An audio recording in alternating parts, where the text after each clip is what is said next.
وضح المنار عليه مزداد قبل لشب المرشوش تفضوا الصبرة عندنا مارجن سنوسة سدوها من قال مع خدتها خراطيمها سبلة كان حطوها عن سبلة دائما في الدادة ونها معود ابن عمي خير تبلة الله لو انها معود ابن عمي خير تبلة وضاقت رأيها الوسيعة في كل بلاد يحوم نفسه منها من دبلة يطبح عليها العصا ولا هجد انفجار يشاف تقمت ترازم صلاح حبله هذه تطحر تقبل جد عمال وهذه تزعج معه وهذه تلعب له والله ما يهني من حكم عاصمة بغداد اللي بزعمل بخطر بالطاولة. الله سلام. من يقول سالم برضو الاستعجال في الإلقاء يفقدها الكثير يا أبو محمد. في الأمسيات الشعرية هل أنت أيضا في الإلقاء سريع؟ الشيخ خلصني من معلم من النشيد كنت على طول هي خلصني بس. طب أمسياتك قليلة أساسا يعني. أنا شفت لك أمسية الظاهر مرة في الطائف.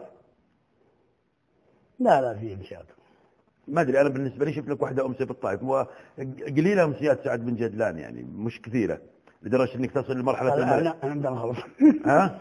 أنا بدي أخلص عنه وياك الحين بنخلص عليك. هل الإعلام دور في بروزك؟ طبعا كل واحد الإعلام دور في بروزه. من طلع عمري ما نطلع إلا لا. جميل. وشعرك؟ وشعري ما طلع إلا لا.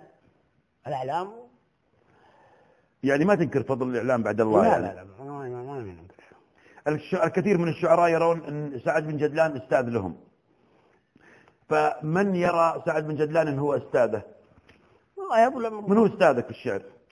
أنا واجد أستاذتي. نعم واجد أستاذتي اللي أستجيبه واجد واحد حي واحد ميت واحد ما أحدد لك أحد. طيب ما تحدد أسماء معينة؟ لا. سعد بن جدلان أيضا عنده مشكلة أخرى. سعد بن جدلان يتعمد اختيار القوافي الصعبة. مو تعمد، هذه ألقى فيها بيوت كفر، يعني ألقى فيها شيء كفر. إيه ما ديست قبل كذا. ما ديست كذا عشان كذا نختارها، ولا ما هو يعني تصعب ولا لا. نعم. طيب أنت صرحت في ذات اللقاء قلت أنا مشكلتي مع الحفظ، هل لا زالت المشكلة واردة؟ والله واردة الحفظ. إيه؟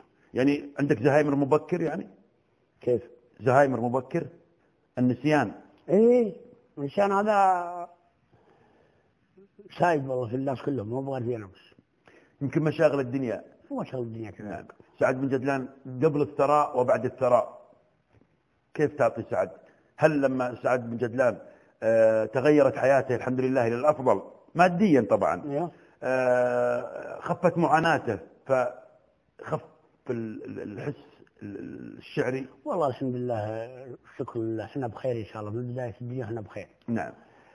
ولكن إنه كل ما كثرت المشاغل كل ما كثر يعني كلمة هناك الغنيرة سبحانه، لكن إن كل ما تكثر عندك أشياء تكثر عندك مشاغلك. نعم.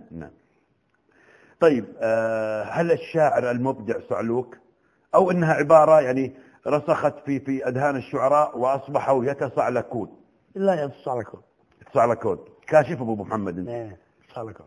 الشعراء يتصعلكون وليسوا بصعاليك. لا ليس بصعاليك. تعرف معنى الصعلوك؟ صعلوك اللي مدجل ما نزل. يعني يقتات على شعره ويعيش على حياة على ويتشمتون ونا لقومنا الفقر ونا الحمد لله رب العالمين. الله اللي يرجوك ودك غني ولا فقير، ما شكوى لغير الله ضايع. جميل صح. أبو محمد هل أنت ترفض الشهادة بالشعر؟ لا أنا أشهد بالشعر. أنت تشهد بالشعر؟ هذا اعتراف صريح من سعد بن جدلان أنه يشهد بالشعر. نعم. هل لها مردود يعني إيجابي؟ هي طبعا. يعني أنت شحاذ شعري. شحاذ شعري. ما عندك مشكلة. مش هيشد فيها. هذا اعترافها لي. وش يشد فيه يا رب عشان يسودونهم. نعم. ما يجيهم إلا بدراهم. طيب أبو محمد أشهدك بالله أنا روت لي سالفة والراوي عبد الرحمن بن بديع، الشاعر عبد الرحمن بن بديع يقول لك من سعد بن جدلان يوم من الأيام في البر أتى لأحد الأثرياء وقال فيه قصيدة وهو لا يعرفه، يعني أنت ما تعرف الرجال. تذكر هذه الحادثة؟ لا. فكتبت فيه قصيدة جميلة، الرجل لا يفقه في الشعر شيء ما يعرف في الشعر، وأنت تفاجأت بهذا الموضوع، فطالع وراه، تكرم يكرمون الملائكة والسامعين والمشاهدين، طالع وراه سلكته قال اكتب بعد في قصيد في سلكتي قصيدة. فأنت طبعا لم يعجبك الجواب، فقلت له هالقصيدة تصلح فيك وفي سلكتك. دبرت. أي نعم. ذكرتها. لا، زهايمر مبكر فعلا. إذا هذه الحادثة ما تذكرها، إذن الشاعر ممكن يتسول بشعره، ما هو عيب. طب ايش الفرق بين اني ابيع قصيدتي وبين اني اشحذ بها؟ رجل ما عين احد يشتريها، الله يجزاك خير. احنا ما عين احد يشتري. ابى تشتري ابن